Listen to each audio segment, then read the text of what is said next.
On va regarder à quoi pourrait ressembler une vue d'ensemble d'une structure corporative. Fait que la règle d'or ici, c'est quoi? C'est de créer une synergie dans la structure financière.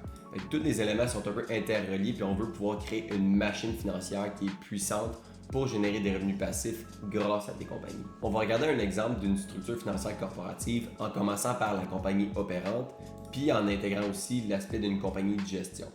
Fait que la compagnie opérante, qu'est-ce qu'elle va faire? Elle va pouvoir gérer les différents risques, soit en cas d'invalidité, en cas de décès ou en cas de maladie grave.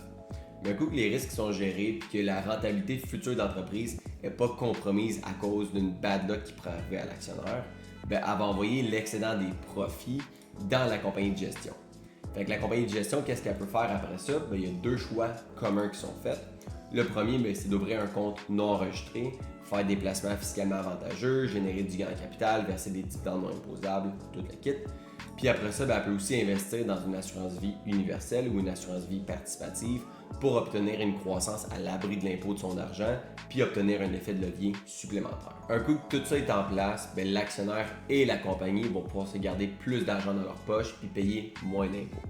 C'est sûr que ça doit être adapté à chaque personne et à chaque compagnie. C'est pour ça qu'on va se rencontrer pour discuter, voir c'est quoi les points d'optimisation pour ta structure financière puis pour ta business.